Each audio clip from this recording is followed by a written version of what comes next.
Hello and welcome back to my channel. बात करने वाले हैं इस वीडियो में हम लोग लिंकन फार्मास्यूटिकल्स लिमिटेड को लेकर के। इसमें एल साइलेंट देखने को हम लोगों को मिलता है। तो आज देखोगे स्टॉक शुरुआत तो नॉर्मली हुई, वहां से तेजी हुई, फिर तेजी फर्दर कंसोलिडेशन, फिर फर्दर से काफी तेजी हुई और स्टॉक पहुंच गया 20% के अपर सर्किट पे। 763 रुपए 20 पैसे की आज की क्लोजिंग निकल के आ रही है। तो तेजी तो आज शुरुआत से ही थी। क्या कोई बड़ी न्यूज निकल के आ रही है? तो यहाँ पर देखोगे out perform sector and Sensex, net profit जम 24, तो ये पुरानी न्यूज थी। तो रिजल्ट वगैरह अच्छे निकल के आए थे, तो इस वजह से अभी तक स्टॉक में उसने बड़े मूव देखने को नहीं मिले थे। तो फाइनली जाकर के आज पूरी उसने अपनी कसर निकाल दी और बढ़िया तरीके से देखने को मिली। तो इस वीडियो में हम लोग देखने वाले हैं, फंडामेंटल देखेंगे, बैलेंस शीट चेक करेंगे कि बैलेंस शीट में क्या निकल के आ रहा है, और एक काफी इंपॉर्टेंट चीज दिखाऊंगा। तो लास्ट टाइम एक फ्रेंड ने पूछा था कि कंपनी की अदर इनकम आती कहां से है, तो मोस्ट इंपोर्टेंट क्वेश्चन था। तो इस वीडियो में हम लोग ये भी दिखेंगे अदर इनकम का सोर्स कहां से निकल के आता है, हम लोग कहां से देख सकते हैं कि कंपनी ने कहां क्या निकाला है। तो चलिए स्टार्ट करेंगे बिना किसी देरी के। लेकिन उससे पहले अगर आप चैनल पर नए हैं, तक चैनल को सब्सक्राइब नहीं किया, चैनल को सब्सक्राइब कर लीजिए, वीडियो को लाइक कर दीजिए। चलिए स्टार्ट करेंगे कंपनी के फंडामेंटल से। तो मार्केट कैप देखोगे तो 1510 करोड़ का निकल के आता है, मतलब एक छोटी सी स्मॉल कैप कंपनी है। स्टॉक का पी देखोगे तो 15.7 है, मतलब इतनी छोटी कंपनी है और मतलब 15.7 मतलब स्टॉक का पी काफी हद तक अंडर वैल्यूड है, क्योंकि इंडस्ट्री का देखोगे तो 37.2 निकल के आता है। इंट्रेंसिक वैल्यू देखोगे तो 806 रुपए की, मतलब लेवल्स काफी कम है। बुक वैल्यू देखोगे तो बुक वैल्यू देखा जाए तो लगभग लगभग 2 के आसपास ही, तो 2.5 के आसपास ट्रेड कर रहा है। तो वैल्यूएशन भी ठीक लग रहे हैं, काफी अच्छे लग रहे हैं। डिविडेंड भी थोड़ा बहुत पे करती थी, छोटी कंपनी होने के बावजूद डिविडेंड दे रही है, बहुत अच्छी चीज है। फेस वैल्यू भी 10 रुपए की निकल के आती है। प्रमोटर की होल्डिंग भी काफी ठीक है, मतलब 50% से नीचे है। तो चलिए ठीक है, बिल्कुल बॉर्डर पे ही है। डेट देखा जाए तो बहुत अच्छी चीज है, कंपनी कंप्लीटली डेट फ्री है और फ्री कैश फ्लो भी सरप्लस में है।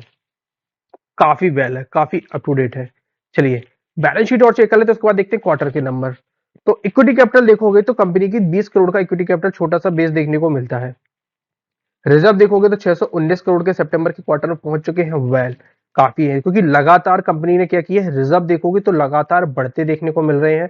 काफी अच्छी चीज है। बोरिंग देखोगे तो लगभग 1 करोड़ की है, कुछ खास नहीं है। और मोस्ट इंपॉर्टेंट जो हम लोगों ने लास्ट शुरुआत में क्वेश्चन पूछा था कि कंपनी की अदर इनकम कहां से निकल के आती है, क्योंकि इस बार के क्वार्टर में भी देखोगे तो अदर इनकम कितनी निकल के आ रही है, 10 करोड़ की अदर इनकम निकल के आ रही है। तो बैलेंस शीट में इसमें काफी अच्छा रहता है, एक पोर्शन रहता है इन्वेस्टमेंट का। कंपनी की पहले देखोगे तो लगभग लगभग यहाँ पर 2016 तक जीरो थी। तो यहाँ पर देख लेते हैं कि क्या निकल के आ रही थी। अदर इनकम 2016 के आसपास पे तो लगभग 7 करोड़ के आसपास पे निकल के आ रही थी। हो सकता है कि कोई बड़ी कुछ एसेट वगैरह इन्होंने बेचे हों। उसके बाद इनका इन्वेस्टमेंट वगैरह निकल के आया, 10 करोड़ हुआ, 11 करोड़, 18 करोड़, और फाइनली अब देखोगे तो 164 करोड़ का इन्वेस्टमेंट इन लोग कंपनी के द्वारा किया हुआ है। तो काफी अच्छे। तो यहीं से यही पार्ट होता है कि किसी ने डिविडेंड दे दिया, किसी ने कुछ दे दिया, किसी शेयर को बेच वगैरह दिया। तो यही सारी चीजें हम लोगों को देखने को मिलती रहती है। और अब और ये पेमेंट कहाँ से करते हैं, पे कहाँ से करते हैं, तो इसी क्वार्टर में आप लोग देखोगे तो वहीं से सारी चीजें निकल के आ जाती है।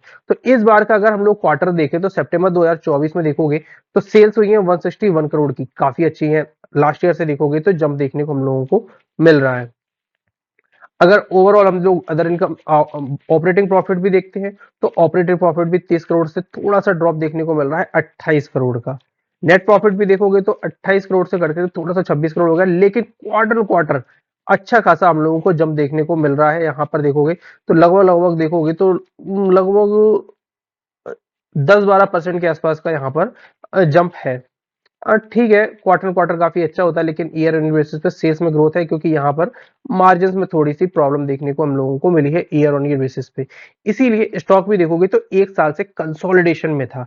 एक साल के अगर हम लोग रिटर्न देखते हैं, यहाँ पर एक साल का अगर हम लोग टाइम पीरियड देखते हैं तो स्टॉक ने सिर्फ 12% के रिटर्न दिए हैं अभी तक, सिर्फ और सिर्फ। और जबकि आज ही स्टॉक 20% अब देखने को मिला है, मतलब अगर आज का हटा देते तो स्टॉक में नेगेटिव रिटर्न देगा, जबकि फार्मास्यूटिकल्स कंपनी ने काफी अच्छे रिटर्न हम लोगों को डिलीवर करके दिए हैं। प्रॉफिट लॉस स्टेटमेंट है, पेटीएम में देखोगे तो 97 के आसपास प्रॉफिट देखने को मिल रहे हैं। शेयर होल्डिंग पैटर्न्स में देखेंगे तो एफआई का देखोगे तो एफआई ने कंटिन्यूसली यहाँ पर बाइंग देखने को मिल रही है।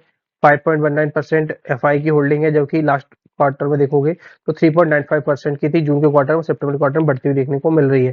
प्रमोटर की होल्डिंग इंटैक्ट है और लेकिन मार्च में अगर देखोगे तो मार्च 24 में इनकी होल्डिंग्स थी 49.54, और वहां से इन्होंने जून के क्वार्टर में थोड़ी सी प्रमोटर के द्वारा बढ़ाई गई। सबसे चीज होती है प्रमोटर के द्वारा खरीदते तो मतलब कंपनी प्रमोटर को अपनी कंपनी पे काफी कॉन्फिडेंस देखने को हम लोगों को लगता है। तो अब देखिए स्टॉक में क्या था, पहले भी देखोगे लेवल्स पे काफी अच्छे, टेक्निकल्स को काफी अच्छे से हमेशा रिस्पेक्ट करता है। रिस्पेक्ट करने के बाद में स्टॉक में एक अच्छी खासी हम लोगों को तेजी देखने को मिलती है, लेकिन कंसोलिडेशन भी इस स्टॉक में काफी लंबा चलता है और फिर जो तेजी आती है वो काफी अच्छी निकल के आती है।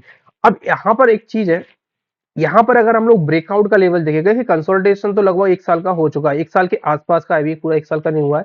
अब यहाँ पर आज के वॉल्यूम्स देखोगे काफी स्ट्रांग है, और इनिशियली अगर हम एक चीज नोटिस करेंगे तो यहाँ पर एक हम लोगों को रेजिस्टेंस देखने को मिल रहा था। ये आप पॉइंट देख रहे हो, ये लेवल्स टूट नहीं रहा था। जैसे यहाँ पर ट्राई किया, डाउन आया था, यहाँ पर ट्राई किया, फिर अगेन यहाँ पर भी देखोगे तो अक्टूबर में भी ट्राई किया, फिर काइंड ऑफ देखोगे तो यहाँ पर भी लगातार कोशिश तो मैं तो रहा, लेकिन सफलता नहीं मिली। इसके ऊपर की क्लोजिंग मतलब 700 रुपए के ऊपर की क्लोजिंग देखने को थी, और आज ये एक bamboo candle with bamboo volume के साथ है, 1.02 मिलियन के वॉल्यूम्स आज देखने को मिले, जो कि एवरेजन देखोगे तो 16-17 हजार के आसपास के रहते थे। तो आज एक जबरदस्त वॉल्यूम का बार भी हम लोगों को देखने को मिला। अब यहाँ से क्या देखिए, दो प्रकार से यहाँ पे एक स्ट्रेटजी बना सकते हैं हम लोग। पहली है कि वेट करिए, कंप्लीटली क्लोजिंग आ जाने दीजिए, इसके ऊपर निकल जाने दीजिए, तब देखेंगे। या फिर एक अच्छी स्ट्रेटजी है, क्योंकि कंपनी के अगर हम लोग बैलेंस शीट देखें, सॉरी फंडामेंटल देखें, तो स्टॉक का पी से 50.7 पे ट्रेड कर रहा है, और सेल्स लगातार ग्रो कर रही हैं, प्रॉफिट्स भी निकल के ठीक आ रहा है, मार्जिन भी ठीक है। तो एक पॉसिबिलिटीज हो सकती है कि अभी स्टॉक में इस लेवल्स को रिटेस्ट करे वापस से, जो कि 700 रुपए के आसपास का लेवल निकल के आता है, या फिर 720 रुपए के आसपास पे भी देख सकते हैं। 720 रुपए का मुझे लग रहा है काफी अच्छा लेवल है। तो एक छोटी मोटी डिप अगर मिलती है स्टॉक में तो काफी अच्छा है, क्योंकि वैल्यूएशन भी देखोगे और कंसोलिडेशन भी लग रहा है कि पूरा, और एक बढ़िया सा अगर देखोगे तो यहाँ पे एक एक कप बनाया, और फिर यहां से काइंड ऑफ देखोगे तो एक हैंडल बनाते हुए भी देखने को हम लोगों को मिल रहा है। तो कप एंड हैंडल का यहाँ पे ब्रेकआउट भी हम लोगों को देखने को मिल सकता है, और अगर ये आ जाता है, इसके ऊपर स्टॉक निकल जाता है, तो फिर काफी अच्छे लेवल्स पे पहुंचाएगा, और फिर हम लोग अच्छे टारगेट वगैरह भी देखने को हम लोगों को काफी अच्छे मिल सकते हैं यहाँ से लेवल से। स्टॉप लॉस की बात करें तो यहाँ पर एक अच्छा स्टॉप लॉस रख सकते हैं, लगभग लगभग 600 रुपए के नीचे का, या 600 रुपए के, हाँ बिल्कुल 600 रुपए, 590 रुपए और 600 रुपए के आसपास का स्टॉप लॉस काफी अच्छा रहेगा, क्योंकि इसके नीचे अगर स्टॉक चला जाता है तो फिर वीकनेस डेफिनेटली रहने वाली। तो अभी थोड़ा सा वेट का डिप का वेट करिए, या फिर अगर कंफर्मेशन का चाहते हैं तो कंफर्मेशन 800 रुपए के 820 रुपए के ऊपर निकल जाने दीजिए, तब कंफर्मेशन आ जाए, तब फिर देखते हैं। आप लोगों को क्या लगता है लिंकेन फार्मा लिमिटेड को लेकर के, अपने व्यूज कमेंट बॉक्स में जरूर बताइएगा, और अगर कोई डाउट वगैरह है तो कमेंट बॉक्स में जरूर पूछिएगा। मिलते हैं अगले वीडियो, तक के लिए धन्यवाद।